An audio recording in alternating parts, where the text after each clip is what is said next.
സന്നിധാനത്ത് നടന്ന അയ്യപ്പ സംഗമം വൻ വിജയകരമാണെന്ന് CPM കേന്ദ്ര കമ്മിറ്റി അംഗം EP ജയരാജൻ കണ്ണൂരിൽ മാധ്യമങ്ങളോട് പറഞ്ഞു. അയ്യപ്പ സംഗമം പരാജയപരമാണെന്നത് പ്രതിപക്ഷത്തിന്റെ പ്രചാരണം മാത്രമാണ്. ശബരിമല വളർന്നാൽ കേരളം വികസിക്കും. അയ്യപ്പ സംഗമത്തിനെതിരെ VD സതീശൻ RSSനൊപ്പം ചേർന്ന് അയ്യപ്പ സംഗമം നടത്തിയത് കേരളത്തിന്റെ അഭിവൃദ്ധിക്ക് വേണ്ടിയാണ്. പിണറായി വിജയൻ ഭക്തനാണെന്ന വെള്ളാപ്പള്ളിയുടെ പരാമർശം വിവാദമാക്കേണ്ടതില്ല. വെള്ളാപ്പള്ളി പറഞ്ഞത് അദ്ദേഹത്തിന്റെ അഭിപ്രായമാണ്. അഭിപ്രായം പറയുന്നവരുടെ വായ കെട്ടാനാവില്ലല്ലോ. പിണറായിയെ എല്ലാവർക്കും അറിയാമെന്നും EP ജയരാജൻ പറഞ്ഞു. പരാജയമാണെന്ന് അവർ കരുതുന്നുണ്ടെങ്കിൽ അവർ കരുതിക്കോട്ടെ. ഇത് കണ്ടുകൊണ്ടിരിക്കുന്ന ജനങ്ങളുണ്ട്. ഞങ്ങൾ അതിനോട് ഈ പറയുന്നതിനോട് യോജിക്കുന്നില്ല. കണ്ടുകൊണ്ടിരിക്കുന്ന ജനങ്ങളുണ്ട്. ഞങ്ങളുടെ കൈവശം വന്നിരിക്കുന്നതിൻ്റെ കാര്യങ്ങളൊക്കെ ഉണ്ട്. അത് ഞങ്ങൾ വിശ്വസിക്കുന്നു. അതിൻ്റെ അടിസ്ഥാനത്തിൽ ഞങ്ങൾ പ്രവർത്തിക്കുന്നു. അവരിത് പറഞ്ഞു നടന്നോട്ടെ. അവിടെ നിന്നാണ് ഞങ്ങൾക്ക് നഷ്ടം.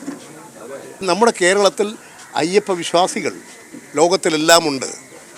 അതിൻ്റെ ഭാഗമായി ലോകത്തിലുള്ള എല്ലാവരുടെയും സഹകരിപ്പിച്ചുകൊണ്ട് ആ ക്ഷേത്രത്തിൽ വരുന്ന വിശ്വാസികളുടെ വിശ്വാസം കാത്തു സൂക്ഷിക്കാൻ, അവർക്ക് സുഖകരമായി വിശ്വാസം കാത്തു സൂക്ഷിച്ച് പ്രവർത്തിക്കാൻ, അത് കേരളത്തിൻ്റെ ആകെ പൊതു താല്പര്യമാക്കി മാറ്റിയെടുക്കാൻ കഴിയത്തക്ക നിലയിലുള്ളൊരു നടപടിയല്ലേ സ്വീകരിക്കുന്നത്.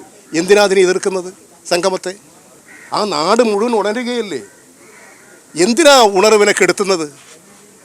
എന്തിനാ ഈ 3.5 കോടി മലയാളികളുടെ നാട് ലോകപ്രശസ്തമാകുന്നതിനെ, അയ്യപ്പ ക്ഷേത്രം, ശബരിമല അത് പ്രശസ്തമാകുന്നതിനെ എതിർക്കുന്നത്?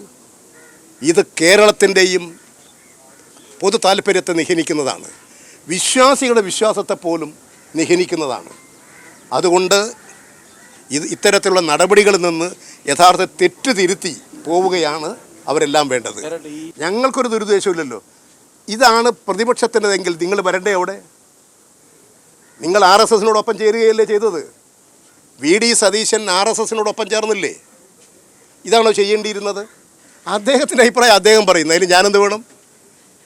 പിണറായി വിജയനെ എല്ലാവർക്കും അറിയുന്നതല്ലേ. നിങ്ങൾ നിഗമനത്തിലെത്തൂ. ആരെങ്കിലും ഒന്ന് വിശ്വസിക്കുന്നുണ്ടോ?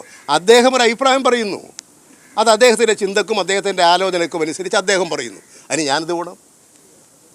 നിങ്ങൾ പറയാനേ പാടില്ല. വായ മൂടി കേട്ടാൽ പറ്റും എനിക്ക്.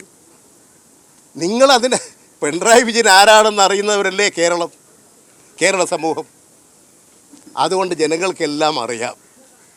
പിണറായി വിജയനെയും അറിയാം, എല്ലാവരെയും അറിയാം. അതനുസരിച്ചുള്ള പ്രതികരണമേ ഉണ്ടാകും.